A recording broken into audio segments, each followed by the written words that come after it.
जय श्री राम। दोस्तों, आज मैं आपके सामने एक छोटी सी कविता लेकर के आया हूँ। और कविता भी क्या है, जो अभी तक मैंने जो मानस का अध्ययन किया, मानस को पढ़ा, समझा, उसका जो मर्म है वो इस 27 लाइन की कविता में आप तक पहुँचाने का प्रयास करूँगा। और इसमें जो हर एक कैरेक्टर है वो राम जी से कैसे जुड़ा हुआ है और किस तरीके से वो राम जी के निराकार या आकार किस तरह से उनसे प्रभावित हो रखा है, और उसके अंदर वो क्या, जो हर व्यक्ति के अंदर राम है ना, तो इस पोएम के अंदर जितने भी पात्र हैं, रामचरितमानस के मुख्य पात्र हैं, उनके अंदर राम जी किस रूप में विराजमान है वो इस कविता से आपको पता चलेगा। उसका शीर्षक है राम कौन है। तो आकार हैं, निराकार हैं, समस्त जगत के आधार हैं, गुरुओं के प्यारे शिष्य हैं, भूत हैं और भविष्य हैं, भक्ति के अखंड आधार हैं, भक्तों के समस्त संसार हैं। हनुमान के बल हैं, मारीच के छल हैं, सबरी का विश्वास हैं, केवट के सबसे खास हैं।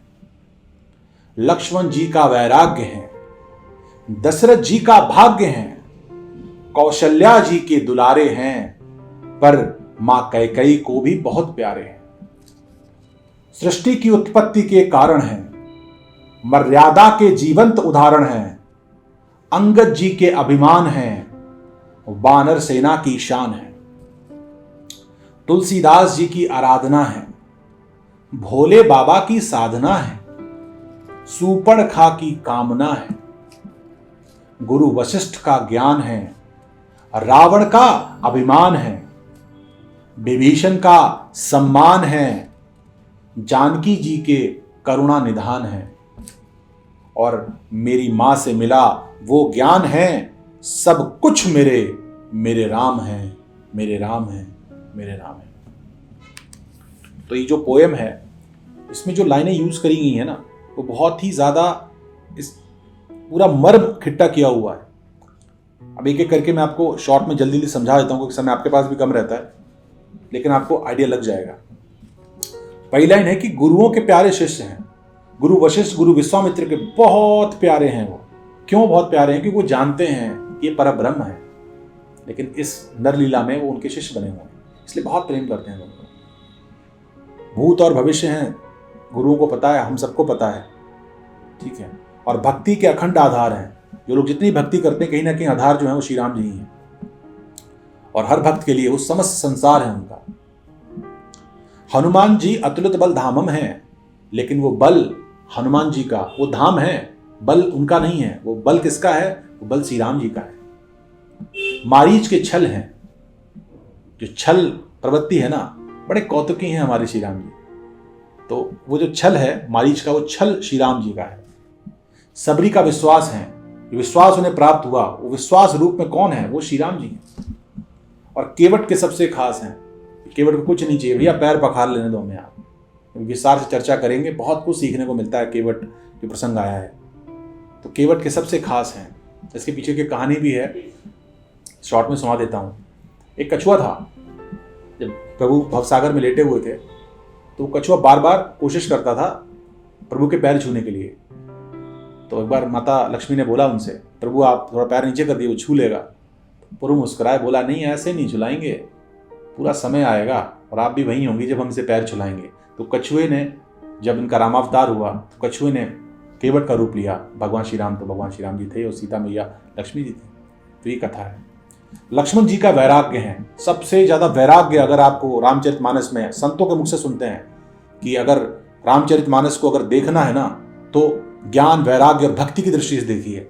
तो वैराग्य लक्ष्मण जी हैं, ज्ञान राम जी हैं, और भक्ति स्वरूपा जो है वो माँ सीता हैं। तो लक्ष्मण जी का वैराग्य है वो। दशरथ जी का भाग्य है। सिर्फ अगर भाग्य की बात करें दशरथ जी के, कैसा भाग्य लेके आए, इतने अच्छे अच्छे पुत्र हुए, और जब मृत्यु हुई तो कोई साथ नहीं था। तो भाग्य जो है ना, वो उनका राम जी से ही जुड़ा हुआ था।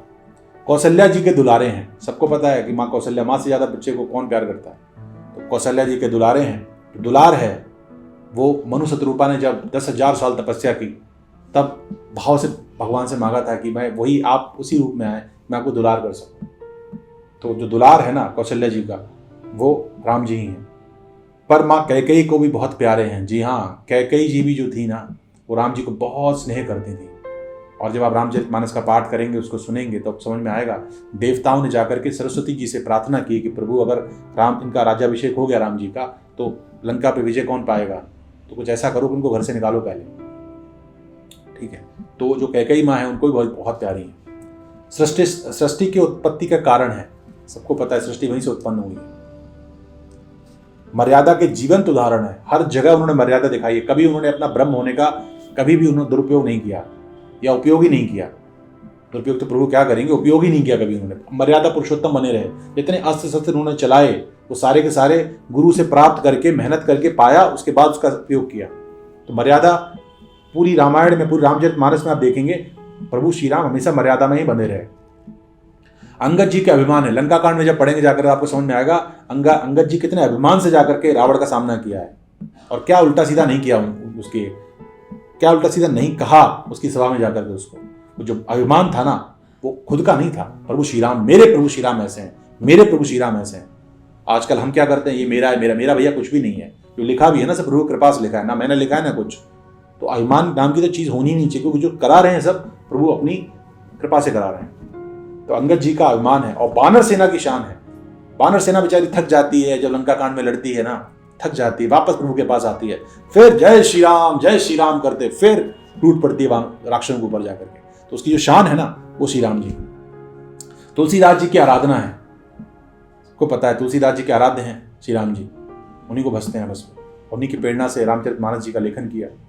भोले बाबा की साधना है, शुरुआत से लेकर के आखिरी तक आप जब रामचरितमानस पढ़ते हैं ना, तब समझ में आता है कि जो आराध्य देव हैं शिव जी के, वो श्री राम ही हैं। और श्री राम जी खुद कहते हैं, श्री हरि विष्णु कहते हैं नारद जी से कि जही पर कृपा न करे त्रिपुरारी, सो न पाए मुनि भगति हमारी। उस पर उसे मेरी भक्ति प्राप्त नहीं हो सकती जैसे इस पर शिव जी कृपा ना करें। विश्वास मानिए, मानस से पढ़ने से पहले प्रभु का इतना कृपा रही मेरे ऊपर। पहले मोस्टली सारे 8-9 ज्योतिर्लिंग हमने दर्शन कर लिए, 2-3 बचे वो भी प्रभु ने चाहा जल्दी हो जाएंगे। तो बस पहले शिव जी की भक्ति प्राप्त हुई, उनकी कृपा आई, उसके बाद जाकर के कहीं राम जी की भक्ति का स्वाद चखा, जो अत्यंत अत्यंत मीठा है, और लाइफ बिल्कुल चकाचक हो गई। और सुपर्णखा की कामना है, जो कामना उनके अंदर आई सुपर्णखा के अंदर, वो कामना भी प्रभु की इच्छा से ही तो प्रबल हुई, तो लीला उन्हीं की थी। तो जो कामना थी सुपर्णखा की, वो प्रभु श्री राम थे। गुरु वशिष्ठ का ज्ञान है, पर ब्रह्म है, तो उनका ज्ञान, वो ब्रह्म ज्ञानी थे, तो ब्रह्म का ज्ञान उन्हीं का ज्ञान था। रावण का अभिमान है, अभिमान, रावण को जो अभिमान हुआ वो सिर्फ एक नाटक था। रावण को पता था कि ना, कि इस तन से ना भजन नहीं हो पाएगा। इसलिए मैं प्रभु का अरण्य कांड में पंक्तियां सुनने को मिलती हैं, चौपाइयां सुनने को मिलती हैं कि इस तामस देह से प्रभु का भजन नहीं हो सकता, इसलिए प्रभु से बैर करूंगा तभी प्रभु मुझे मारेंगे। इतने करुणा निधान है, वो मारेंगे ही नहीं मुझे, मेरा भला नहीं हो पाएगा फिर। इसीलिए जो अभिमान था उनका, झूठा अभिमान था, ठीक है, वो सच्चे श्री राम जी की साधना थी, भक्त थे वो भी। विभीषण जी का सम्मान है, जब सुंदरकांड में लात मारी गई है ना, रावण ने जब लात मारी विभीषण जी को, तब विभीषण वहां से गए हैं, तो वो सम्मान के लिए गए राम जी के पास। तो उनका जो सम्मान है वो राम जी हैं। राम जी पर जब लंका कांड में रावण ने शक्ति का प्रयोग किया विभीषण के ऊपर, तो राम जी ने बोला कि नहीं, ये गलत है। मन में सोचा कि शरणागति की रक्षा करना तो मेरा परम कर्तव्य है, तो पूरी शक्ति खुद झेल गए राम जी। और उसके बाद वो विभीषण, जो रावण जी को कुछ बोल नहीं पाता था, वो गदा लेके दौड़ा, जाकर के गदा लेके दौड़ा और छाती पे ऐसा प्रहार किया, वहीं अचेत हो गया वो रावण। वो जो अभिमान है, उनका जो सम्मान है, रावण का अभिमान और विभीषण का सम्मान, वो दोनों ही राम जी हैं। तो विभीषण जी का जो सम्मान की बात की गई है, वो इसीलिए करी गई। जानकी जी के करुणा निधान है, बड़ी रोचक कथा है ये, और मेरी माँ मुझे सुनाया करती थी। पिछले 30 तारीख को वो प्रभु जी के पास चली गई, लेकिन वो अक्सर कहा करती थी कि जो करुणा निधान जो शब्द है, वो माता सीता केवल उनको करुणा निधान ही कहती थी। तो जब हनुमान जी जब गए हैं, और ये शब्द उन्हें किसने दिया था, ये शब्द दिया था उन्होंने पार्वती मैया ने। जब आप रामस्तुति पढ़ते हैं ना, तब समझ में आता है, मन जाहिरा चै मिलई सोवर, सहज सुंदर सांवरो, करुणा निधान सुजानशील, स्नेह जानत रावरो। तो ये करुणा निधान का शब्द है ना, ये शब्द है वो माता पार्वती ने दिया है। किसको? गौरी जी ने सीता जी को। जब और इसका दूसरा जो बहुत सुंदर उपयोग माँ बताती थी, जो किया गया है, वो किया गया सुंदरकांड में।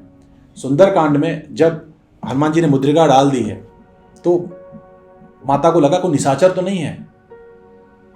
तब प्रभु ने आकर के हनुमान जी ने उनसे बोला, या करे क्या, सत्य शपथ करुणा निधान की। और जैसे ही उन्होंने शब्द सुने तो उन्हें पता चल गया कि करुणा निधान तो मैं ही कहती हूँ मेरे प्रभु को। तो अगर हनुमान जी ये शब्द जानते हैं, इसका मतलब भरोसा है। अब भरोसा हो गया, कहीं लिखा नहीं है, लेकिन आप जब रिलेट करेंगे तो आपको समझ में आएगा। और मेरी माँ से मिला वो ज्ञान है, जो कुछ मिला, जो मेरी माँ पूरे टाइम राम राम राम राम ही करती रहती थी, तो उनसे मेरा ज्ञान है।